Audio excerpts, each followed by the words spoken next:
কাল বলেছিলাম চায়ের সাথে বিস্কিট খেলে কিডনি নষ্ট হয়। আজ বলবো চায়ের সাথে কি খেলে কিডনি আমাদের স্ট্রং হবে। 45-এর পর চায়ের সাথে বিস্কিট মানেই রকেটের মতন সুগার, যেটা 5 বছরের ডায়াবেটিস, 10 বছরের ডায়ালিসিস। আমরা তো বাঙালি, আমরা চা ছাড়তে পারি না, কি তাই তো? তাহলে চাকে ছাড়তে বলবো না, চিন্তা নেই। চায়ের সাথে এমন 3টে জিনিস তোমরা ফলো করো যেটা তোমার জন্য, মানে তোমাদের কিডনির জন্য খুবই হেল্পফুল, বা কিডনির জন্য সেফও বলতে পারো। চায়ের সাথে এই 3টে জিনিস খেলে পেটও ভরবে, কিডনিও বাঁচবে। 3টে জিনিস কি? 1 নাম্বার হচ্ছে ভিজানো ছোলা।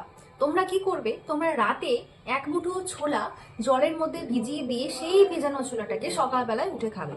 এতে কি থাকে? এতে প্রোটিন, ফাইবার থাকে, যেইটা আস্তে আস্তে আমাদের সুগারটাকে বাড়বে। এবং কি করবে, যে অ্যাসিডিটি হয় সকালে এই বিস্কিট খাওয়ার কারণে, সেই অ্যাসিডিটিও কিন্তু আর হবে না। এটা কিন্তু কিডনির বেস্ট ফ্রেন্ড। সেকেন্ড নাম্বার হচ্ছে কাঠবাদাম। এই কাঠবাদাম আমরা সকলেই চিনি। কাঠবাদামটাকে কি করতে হবে, রাতের বেলায় ভিজিয়ে রাখতে হবে, এবং সেই সকালে ভিজিয়ে রাখা সেই কাঠবাদাম 4টে নেবে, বেশি নেওয়া দরকার নেই। সেই 4টা কাঠবাদাম সকালে খোসাটাকে ছাড়িয়ে দিয়ে খাবে। এতে গুড ফ্যাট রয়েছে, যেটা আমাদের সুগারকে লক করে দেয় এবং কখনোই বাড়াতে দেয় না। কিন্তু সাবধান, চায়ের সাথে 1 চামচের বেশি কিন্তু চিনি নিবে না।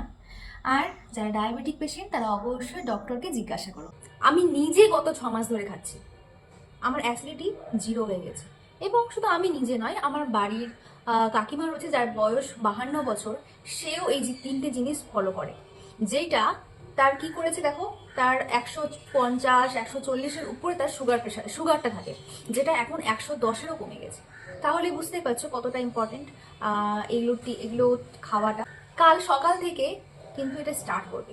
কাল সকালে চায়ের সাথে বিস্কিট নয়, চায়ের সাথে এই 3টের মধ্যে যে কোনো একটা স্টার্ট করো। কিছু নয়, 7 দিন স্টার্ট করো।